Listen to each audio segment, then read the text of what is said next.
नमस्कार दोस्तों, मैं हूं अशोक चतुर्वेदी। आपके अपने legal channel Ashok legal ocean पर आपका स्वागत है। ये वीडियो हमारे पुरुष मित्रों के लिए है और ऐसे पुरुष मित्र जो कि मैट्रिमोनियल या किसी भी केस में, क्रिमिनल केस में झूठे फंसे हुए हैं। अगर देखिए, आपने अगर कोई क्राइम किया है तो आपको उसकी सजा मिलेगी और ये वीडियो आपके काम का नहीं है। लेकिन अगर आपको झूठा फंसाया गया है तो इसकी ये जो मैं जानकारी देने जा रहा हूँ आपके लिए मैं समझता हूँ कि काफ़ी उपयोगी सिद्ध होगी। होता क्या है साथियों कि पत्नियां नाराज होके, बहुत सारे कारण रहते हैं, घरेलू छोटे छोटे झगड़े रहते हैं, चरित्रहीनता रहती है और बहुत सारे पैसे का लालच रहता है। उन सबके कारण के होते हुए मायके में जाके बैठ जाती हैं और तरह तरह के मनगढ़ंत आरोप लगा के कोर्ट में अलग अलग केस डाल देती हैं। 498A, 120 CRPC 125 में मेंटेनेंस मांगती हैं और डोमेस्टिक वायलेंस एक्ट 2005 में भी मेंटेनेंस मांगती हैं। हिंदू मैरिज एक्ट 24 में मेंटेनेंस मांगती हैं। तो ये सब चीज़ें कोई केस होते हुए हमारे पुरुष भाई बहुत परेशान हो जाते हैं, मानसिक रूप से विचलित हो जाते हैं। तो चूंकि हमारे संविधान में, हमारे कानून में महिलाओं को अबला नारी बोला गया है और सभी महिलाएं एक जैसी नहीं होती हैं, लेकिन यहाँ पर बात मैं कर रहा हूँ कि जो झूठी है और झूठे केस डालती है। देखिए, लड़ाई झगड़ा अपनी जगह है और लड़ाई झगड़ा होता है तो अगर घर के बड़े बुजुर्गों से राय लेके, बड़े बुजुर्गों का साथ लेके उसका समाधान भी किया जा सकता है, लेकिन ऐसा नहीं होता है।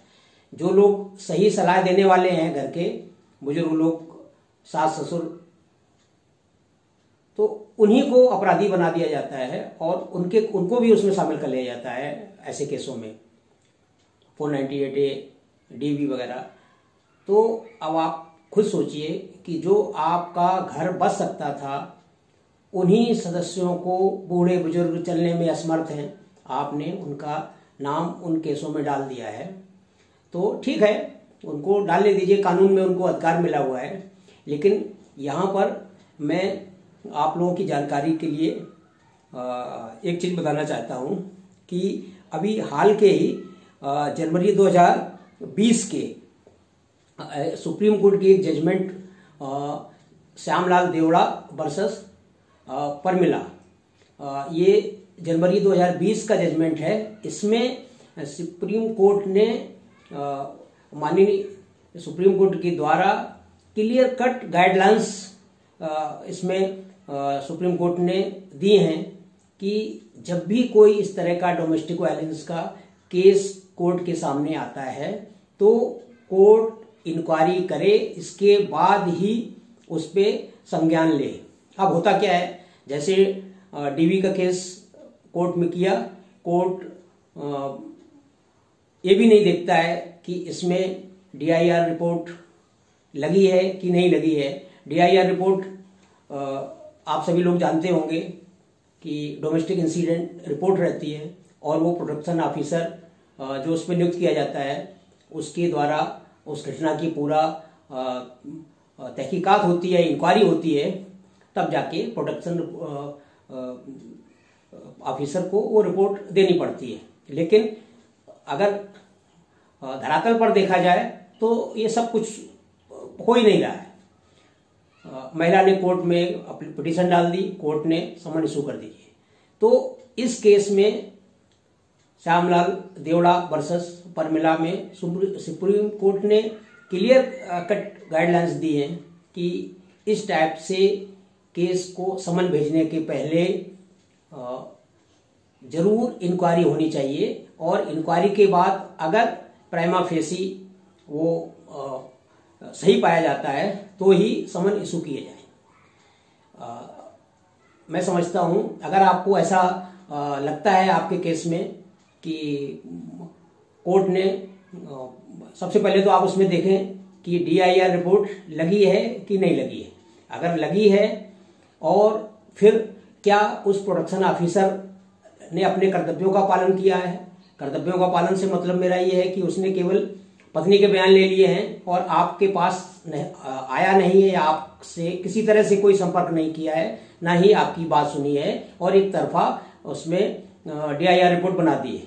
ऐसे केस में आप माननीय न्यायालय में अपील कर सकते हैं, माननीय न्यायालय को बता सकते हैं अपने पिटीशन के जवाब में कि मेरे साथ ऐसा ऐसा हुआ है, अतः ये सुप्रीम कोर्ट की गाइडलाइंस का पालन नहीं किया गया है, अतः इस केस को खारिज किया जाए।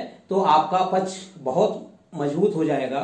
तो आप इस जजमेंट का उपयोग करते हुए ये प्रक्रिया अपने केस में अपना सकते हैं। तो दोस्तों, ये जानकारी आपको कैसी लगी, आप जरूर अपनी राय हमें बताएं।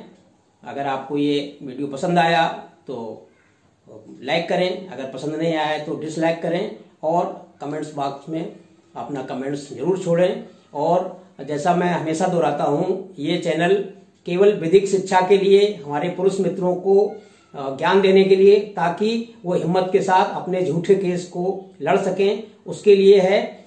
इस जानकारी को कोर्ट में प्रयोग करने के पहले एक बार अपने वकील से जरूर राय ले लें, तभी इस जानकारी को कोर्ट में प्रयोग करें।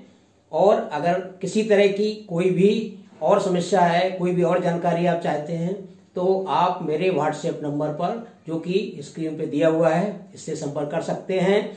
और आपके इस ज्ञान के लिए किसी या आपकी सलाह के लिए, आपकी समस्या के लिए कोई भी किसी तरह की फीस हमारे चैनल के द्वारा नहीं ली जा सकती है।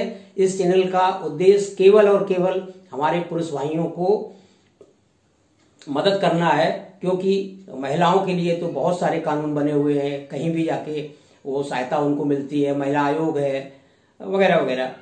तो लेकिन पुरुष मित्रों के लिए मेरा इस चैनल को चलाने का केवल यही उद्देश्य है कि कितनी ज़्यादा से ज़्यादा मैं उपयोगी जानकारी अपने पुरुष मित्रों को दे पाऊँ, ताकि वो अपने केस के हिसाब से उसका उपयोग कर सकें। जय हिंद।